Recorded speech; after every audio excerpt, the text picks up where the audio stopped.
check. There we go. Hello. And that's what you can expect from the first ever Quench live stream. So yeah, we're testing this out. We wanted to come up with a clever way that we could share some tips and tricks and some knowledge about what we do when we're making videos for clients, the things that go into some of our cool transitions, our effects, all that fun stuff. Now, this is the first time we've done a stream, so I expect it to be a little bit like not quite as polished as maybe it should be.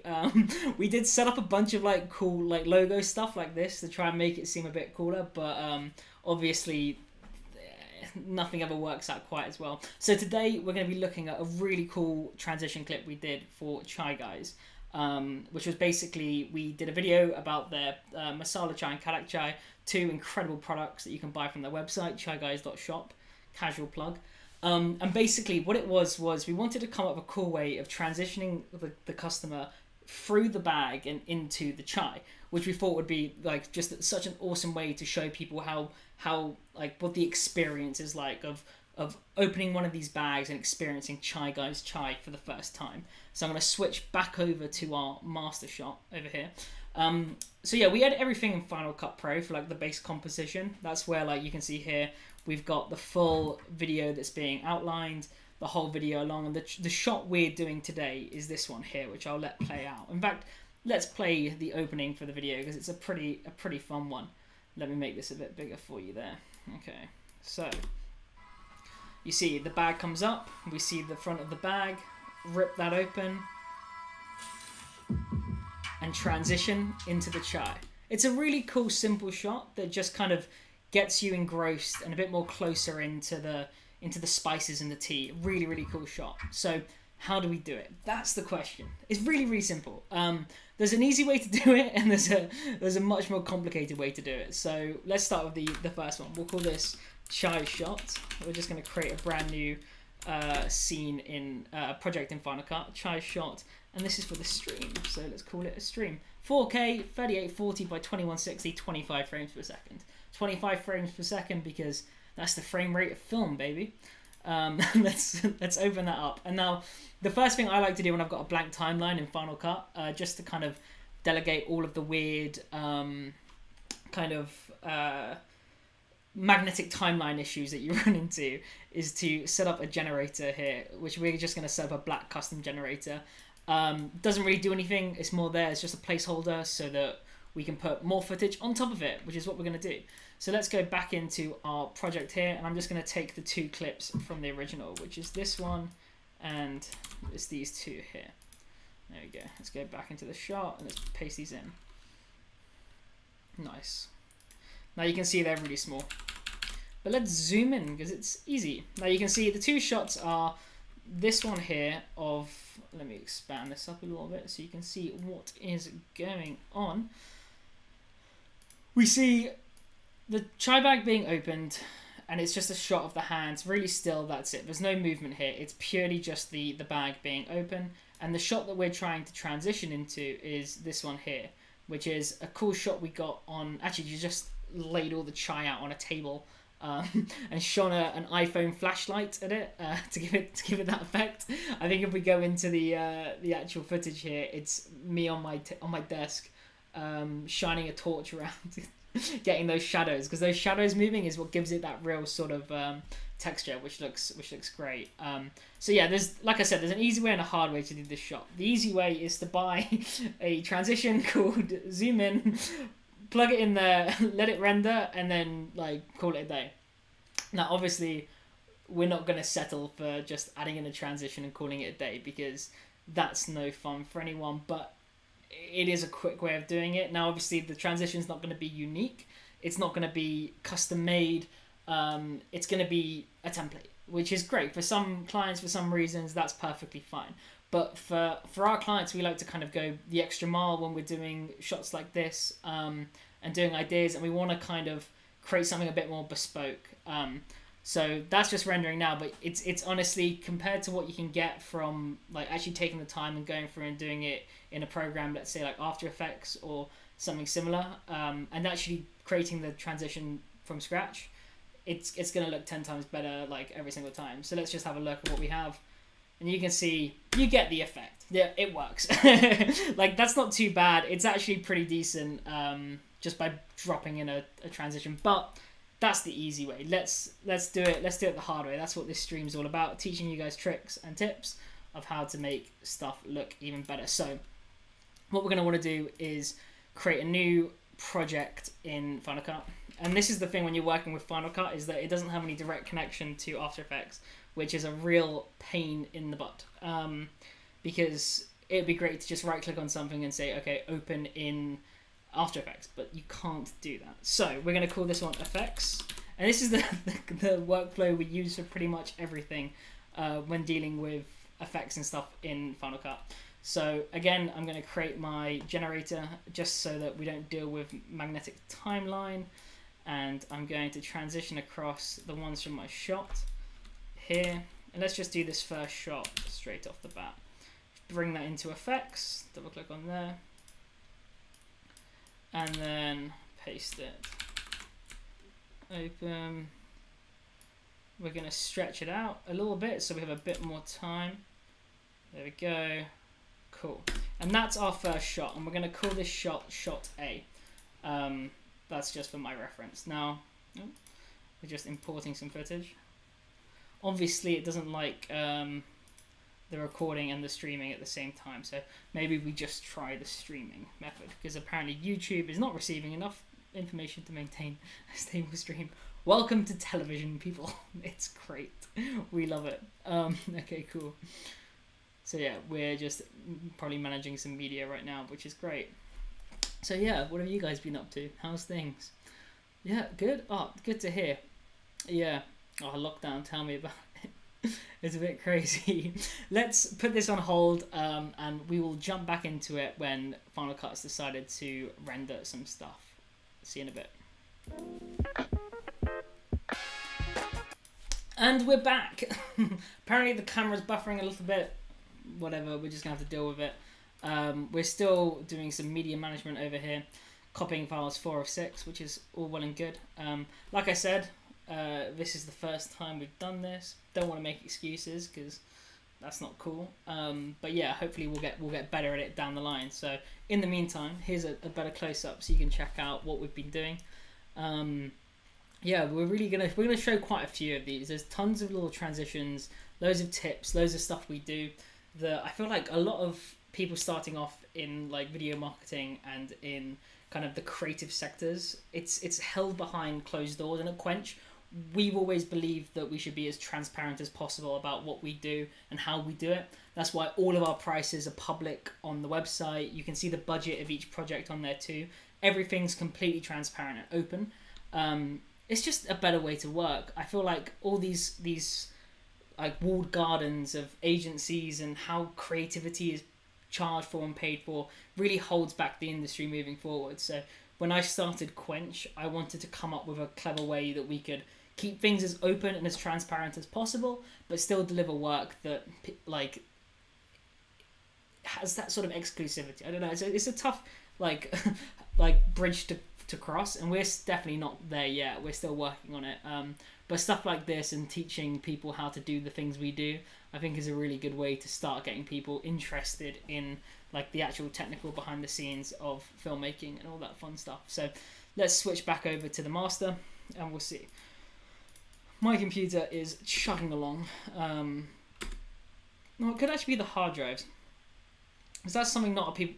When you're dealing with like video or non-linear linear editing software, a lot of people think half the time that their computer's running slow or something's not quite working. But if you can see here, we're just copying files across. Now, I've got a solid state set up, which has a faster read speed for the project so that we can see this a bit quicker. But obviously, moving it from our old storage into the new one is taking a bit of time. So I reckon I'm just then, just for a sec. So we're exporting this out as clip A. We're setting the settings as ProRes 422 HQ. Really simple stuff. We're going to click next on Final Cut. Bada bing, bada boom. Stream A, clip A, and we're going to call this Travel Through Chai. There we go. Chai. Boom. And then I like to let's call a folder effects, because this is an effect. And now let's call this base, because this is the base of our footage that we're going to take from Final Cut and casually, kindly put it into After Effects and hope that we can get something useful out of it. But that's only one half of the clip, as you know, because we have another clip.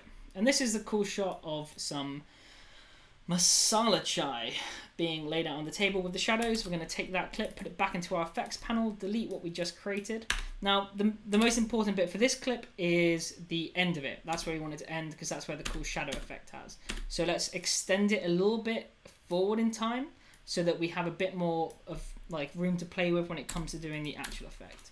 There we go. Just zoom in here.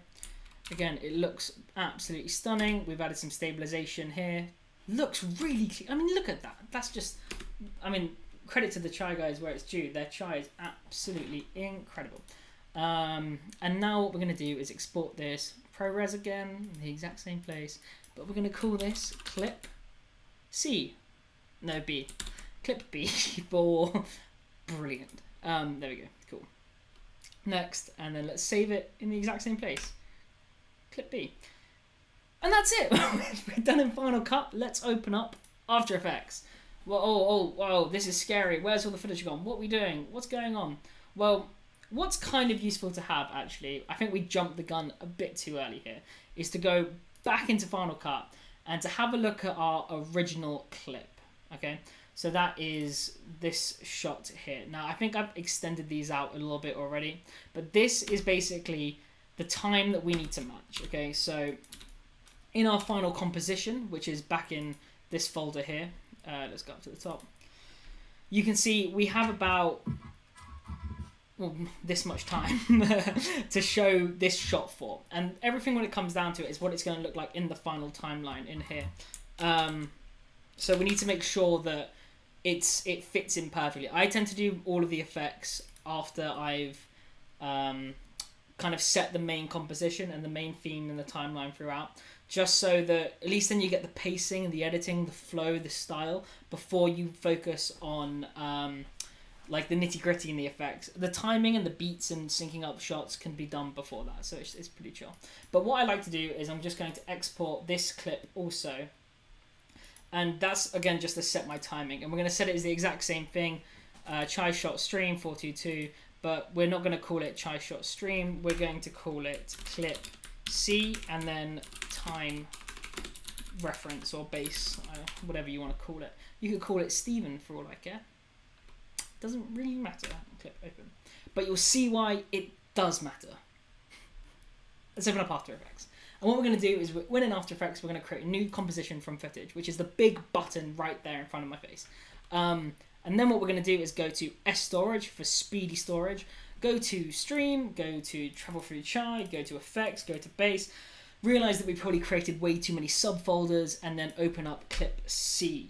Again, clip C is our base frame. It gives us our timing, it gives us our frame rate, and it gives us our, no resolution, but close enough.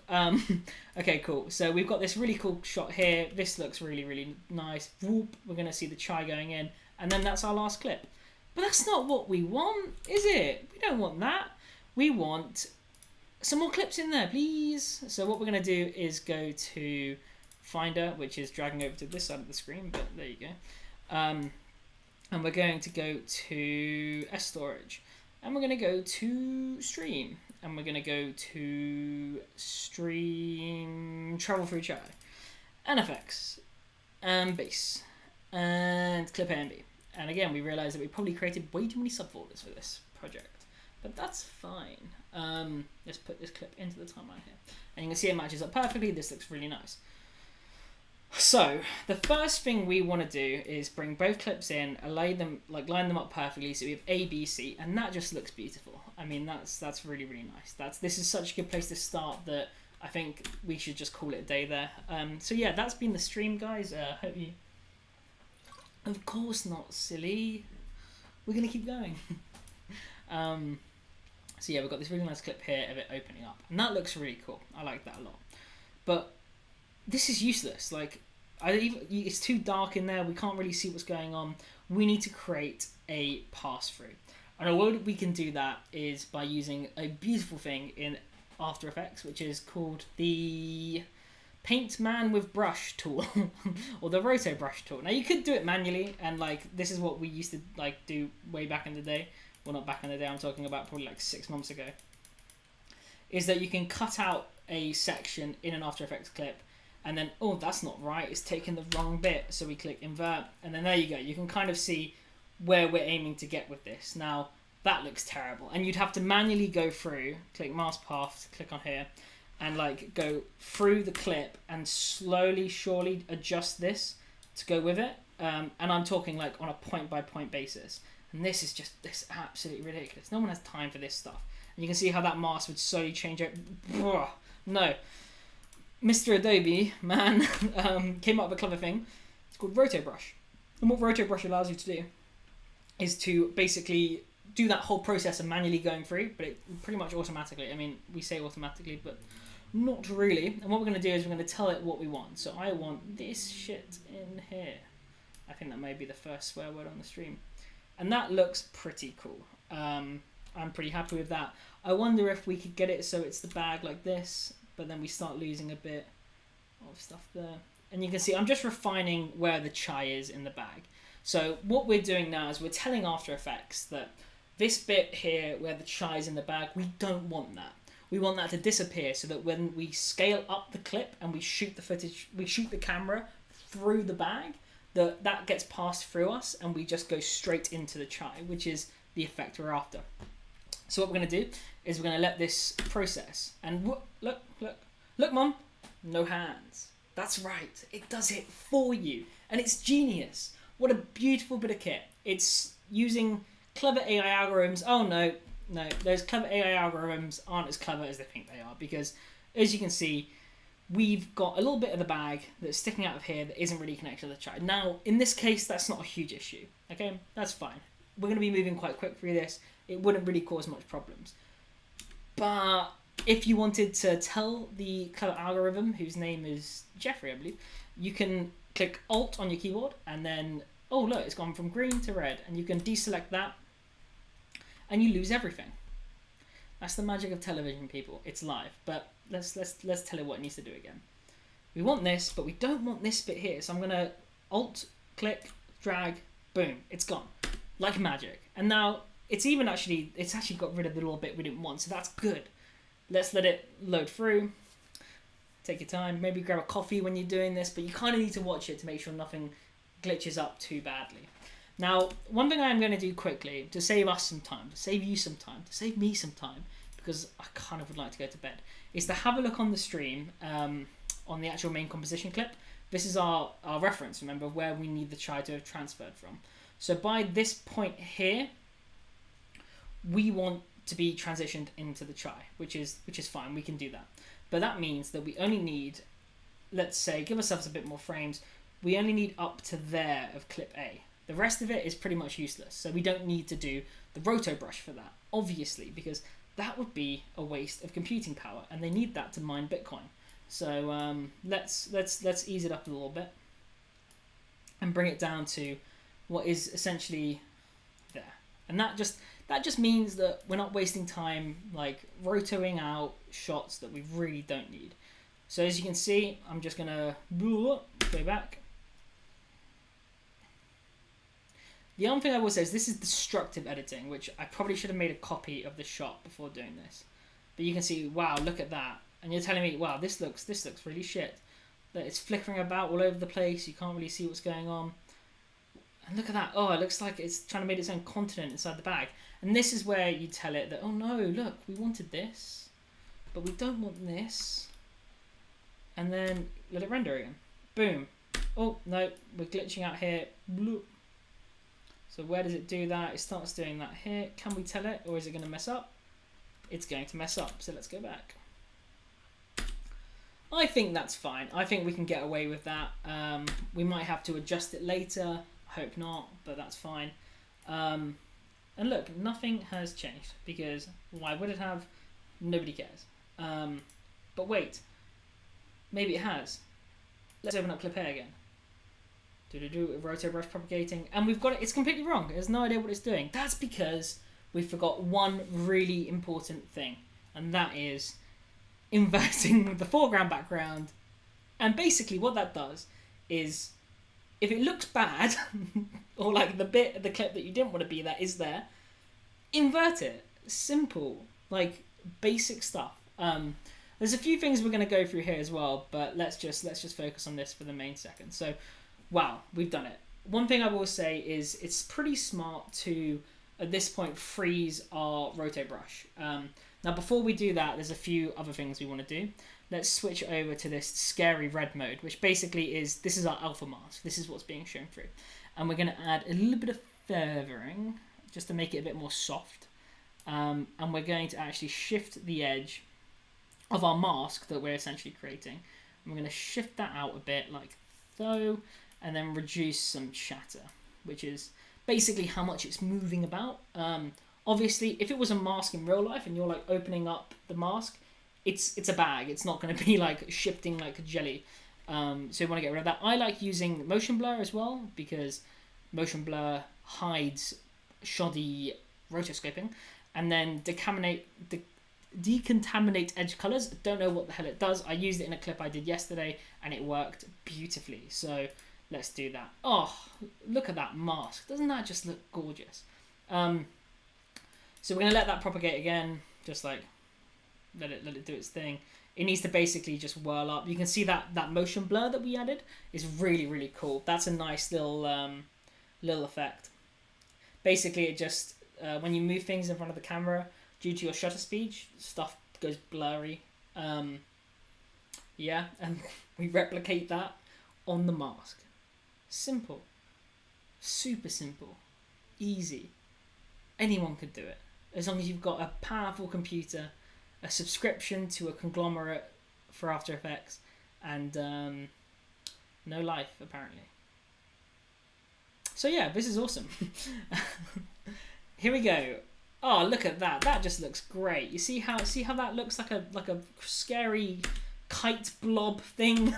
Put some eyes on that, call it a day. And then we're going to freeze it. So basically, I don't want this to move anymore. We need it to stick for reference so we can start animating some cool zoom effects. So we're going to freeze it. And freezing it is locking in and caching all of the information we've just given it. So we've told it to be to track along our bag opening. We've told it to be blurry and fuzzy. We've told it to not chatter so much. And now what we're doing is we're locking it in. And we're basically telling the computer that we're happy with how it looks. Again, like, it basically means that it's not gonna screw up. Because if you keep going back and forth and the algorithm keeps redoing the mask again, it's not really consistent enough for you to finalize the end use. So yeah, let's just let it do its thing. Again, with visual effects, there's a lot of waiting around. Okay, and like the number one thing that people tend to do is that you get distracted, you go on YouTube, watch a video, and then you forget to come back to the project you're working on. And people like stop this by just getting more powerful computers, so the wait time is less. That's pretty smart. I think that's actually what makes people more efficient when it comes to buying like beefy and chunky PCs. It isn't the fact that they can do their tasks quicker. I think it's more the fact that because the tasks take less time to render and to finalize, they spend less time distracted on like Medium or YouTube or checking Facebook messages. It really does make that much of a difference when it comes to like getting stuff done. I mean, you can see we're rendering out a really simple rotoscope, but it's taking quite a while. Yeah. It's like watching paint dry, watching a logo, watching a thing go ahead. But anyway, we've done it. We're out the other side. It's looking fresh. So let's have a look at our track, double check it all looks all right. We open the bag. Look at that frame rate. Isn't that just gorgeous? What I'm going to do to save us all a bit of time is just put it into half rendering mode. Again, I'm rocking a pretty dope computer. Well, actually, it's a Mac, so it's not that cool, but still pretty cool. And I think anyone who knows their salt can kind of see what we're doing here. This is pretty much the effect. The next couple of bits is just polishing it, adding some stink to it, making it look even slicker. Now, one thing I've noticed straight away is that the chai granules in there look huge. Like, they're massive. They'd be the size of like cornflakes, and chai isn't like that. Chai is very fine. So one thing we can do is scale it. So we're going to scale this down to, let's say, there. Yeah, so you can see, oh, too far. Let me zoom in so you can actually see that. Too far, and we start seeing the old image, and we're going to zoom in so we get the chai like there. And that's really nice. That's cool. But what we want to do is animate a transition where we zoom into the chai. And to do that, we're going to add some keyframes. Whoa, oh, keyframes? What the hell are those? Magic keys? I don't have those. Well, it's really simple. They're just like little dots of information that store what you currently have. So when we move stuff around, when we do anything on After Effects, we're saving data. And keyframes just tells the computer that at this point in time, this thing was like that. And we're going to actually set some keyframes for the scale. But it's no use scaling up this back one and then trying to scale up clip A also at the same value. That's way too much work. And the guys who wrote After Effects pretty smart about this. They came up with this clever thing called parenting, which is pretty tough to do. Oh no, this is pinwheel parenting. So what we're going to do is we're going to parent clip B to clip A. And that basically means that this should just be called the Basically podcast, because I feel like every single second I'm just saying simply enough. When we scale, and I've done that the wrong way around, so don't listen to me at all. We're going to pin whip clip A to clip B, and then when we scale clip A, it scales both of them. Yeah? You see how we're scaling both clips proportionally at the same time? That's the power of parenting. Pretty cool. Yeah, simple. So yeah, let's have a look at our original clip and see what we were doing there. So I open the bag and we transition to about here. So we want to be transitioned fully at this point here. Simple. We can do that. That's not that difficult. So we open the bag, bang, and I wanted to start animating there on that 20 frame mark. I think that's a pretty good indicator. So let's set back our two clips. And what we're going to do is we're going to set a scale keyframe here and then transition through to when we get to that mark that we came up with arbitrarily earlier, and we're going to scale up the shot to about there. Now you're saying, oh, but Henry, I can still see the hands and bits inside the thing. It looks terrible. Why would you tell us this magical trick if it's so bad looking? I'm like, yeah, it does look bad. This isn't the final thing. This is just the precursor to the final thing. This is just the first draft. So we can obviously see that we've scaled in and it's still not perfect. There's a few different ways you could change this. You could turn them all into 3D layers and set one further back and other thing. But I kind of want to just do this with scaling, and I don't think it makes too much of a difference, to be honest. So yeah, we're going to see. Let's scale this to where we want it to be in the final shot, which is here. And then let's scale up this one so we pass it completely there. And because they're still parented, we're still going to get the same animation. But now, oh no, what's going on here? Look, it all looks funky. We don't like it. It looks terrible. I agree. It does look terrible. And there's nothing we can do, so that's the end of the show. So thanks, guys, for watching. No, of course there is stuff we can do. We can always do stuff. Let's take this clip here, which is our clip A, and let's set it back to 100. Beautiful. Okay, nice. Now what we're going to do is set keep the scale as it is and reparent it back to our clip. Oh wait, no we don't. We can do something even better. Let's scale this out a ton and add a special bit of software called Reptile. Everyone has this in their After Effects library. I always feel like I'm typing reptile as in like reptile, but it's Reptile. Yeah, it's the same thing. And basically what this does, is bloop, bloop, is it allows us to create expanded edges for this because this clip is too small. So let's expand it up, woo, which is actually down, and then let's do this one. Let's do it at like 5,000 pixels each one. That seems nice. That seems like a nice round number. Let's scale this up again, but then let's change it to unfold. Boom. Which looks trippy as hell.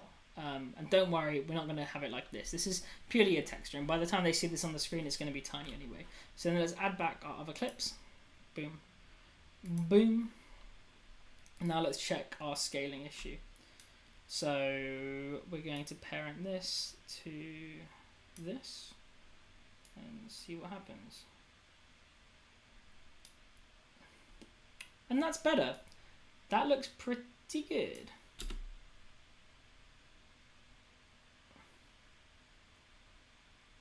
See how we pass through? Looks pretty nice. Still not perfect though. You see? That's because the keyframes are shoddy as hell. So let's add some keyframe interpolation. Wow, scary trigonometry words. It's not really. Just select on the keyframe and click F9 on your computer or whatever it is if you don't have function keys and you're watching this on a Digimon. And click F9 on the other one, and then we're going to open both of these up in the motion graph, which is over here. Wow, look at this. This is our keyframe over time. You can see we zoom in.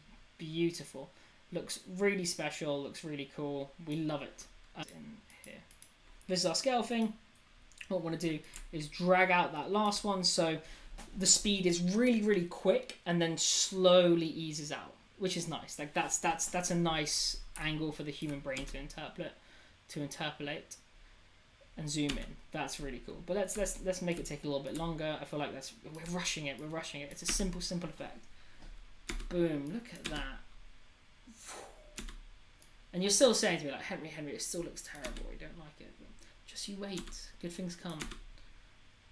Ooh. Nice. That is a good looking clip.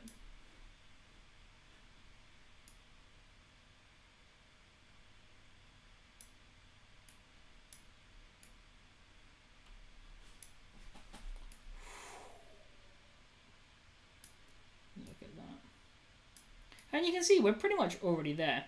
There's a few things that we are going to change. Obviously, is firstly add motion blur. If you don't know, motion blur is basically every designer's trick toolkit that allows you to hide your shoddy workmanship into your effect, which is pretty fun. It basically just adds blur, but you can see how that would really help hide those jagged edges on the other chai section. So it's a pretty good way to hide your errors.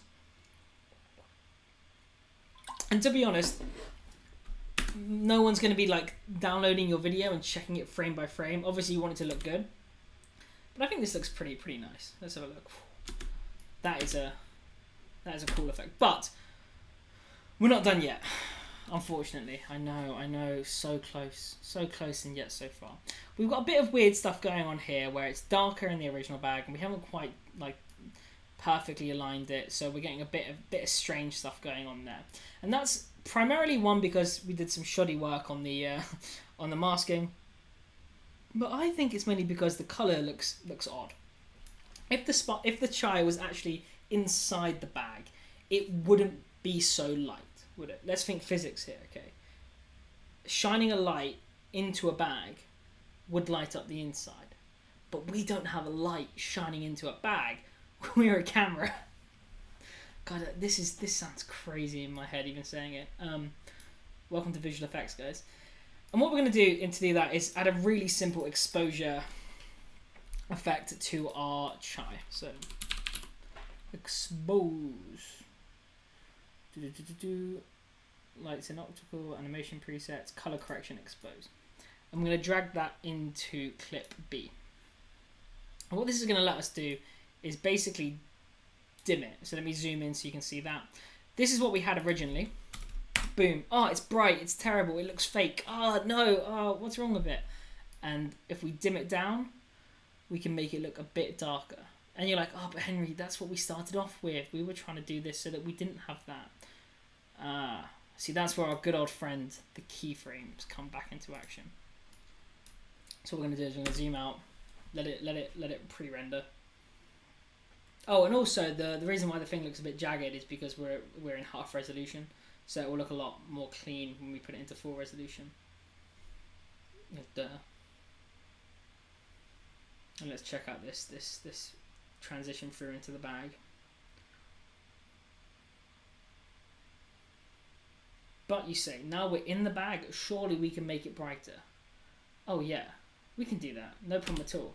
What we're going to do is start when we're about here, add a keyframe to our exposure by clicking on the little stopwatch.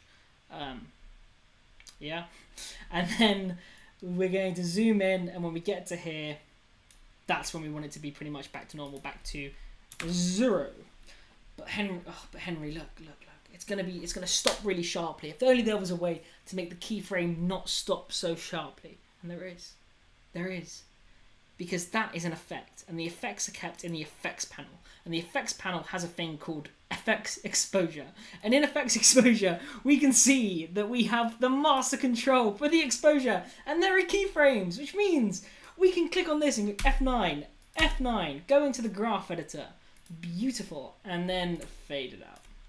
And that way we get a natural, like, brightening up as if the camera's ISO was adjusting to the darkness. Or when it's dark and you've eaten a lot of carrots and you can see better, because that's the only analogy I could think of, because whatever. Let's check it out. How does it look? Wow, that looks pretty nice, I will say. That's a cool shot. It's pretty nice. I'm pretty happy with it. But wait, let's add some more stuff. We're going to pre-compose it all, and that basically is merging all of the clips together into one pancake, or a burger, or a stew, or a whatever food analogy you want to come up with. We're going to pre-compose it, and we're going to call it the master comp.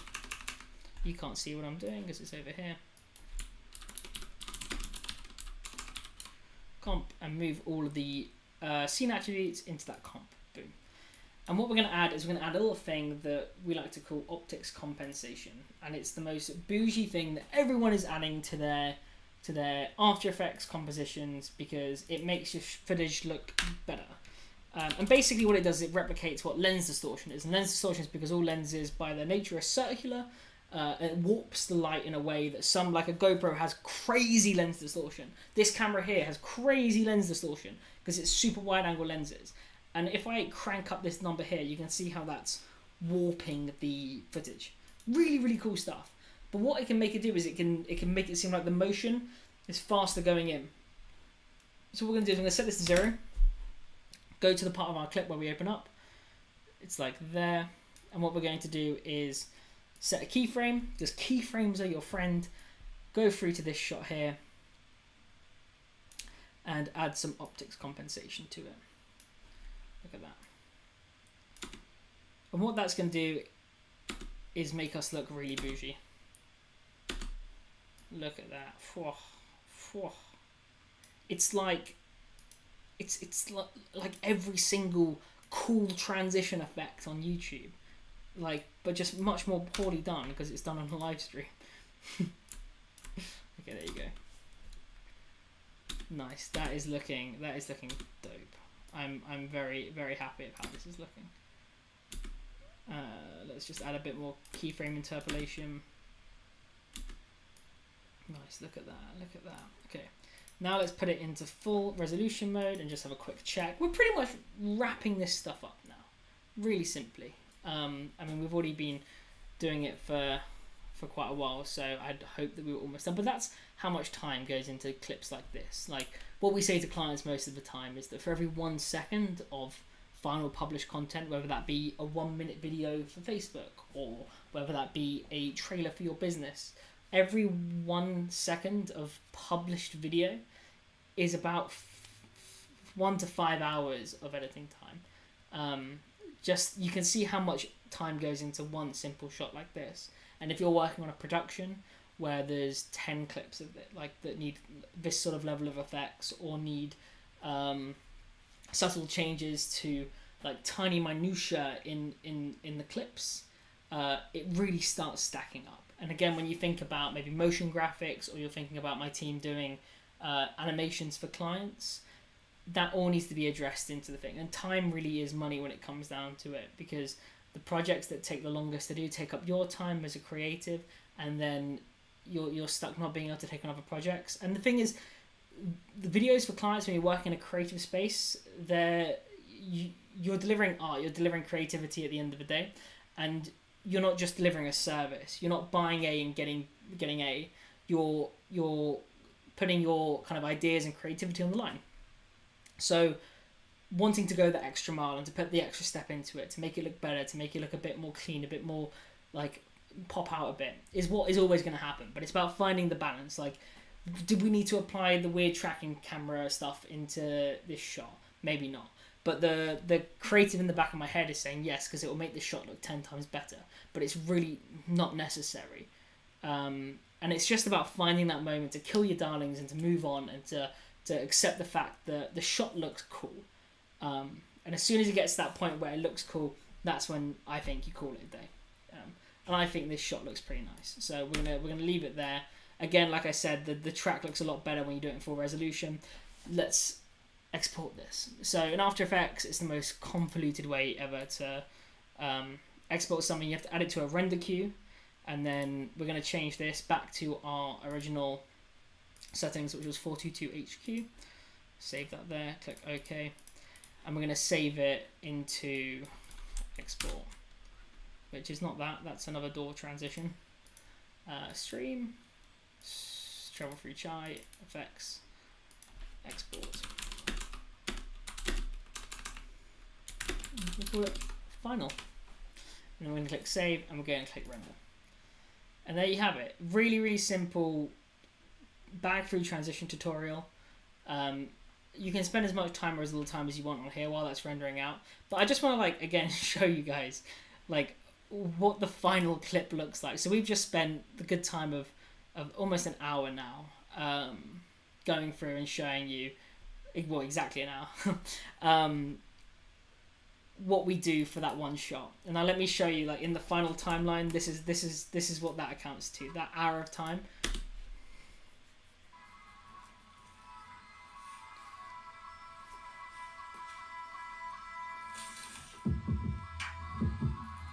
For that shot.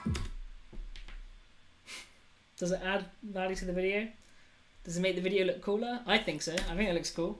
You're in the chai, you're in the tea, you see the spices up.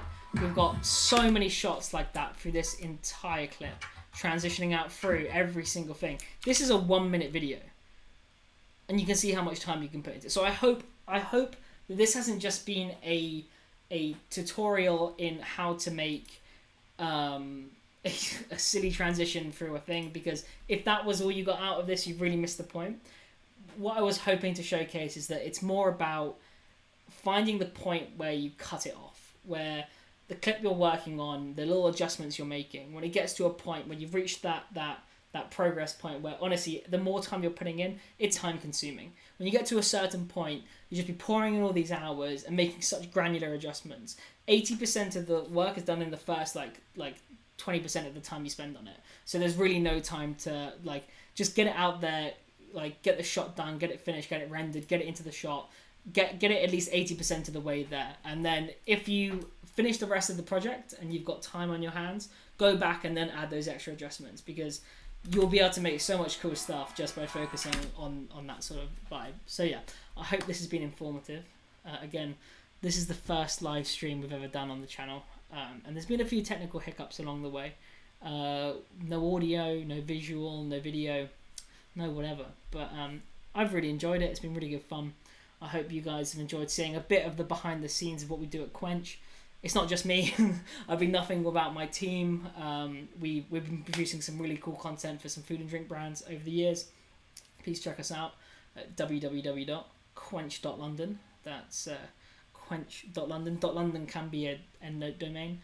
And stay tuned, because we're going to be posting a few more of these, I think it'd be great to kind of more focus on some more ideas and aspects and big concepts, rather than just showing you how to add a mask to a shot, because that's what it comes down to. I'm all in this to learn and to bring you guys on this journey with us. So I hope you enjoyed this first ever Quench live stream. Let's go back to some beautiful hold music, and I'll say see you later.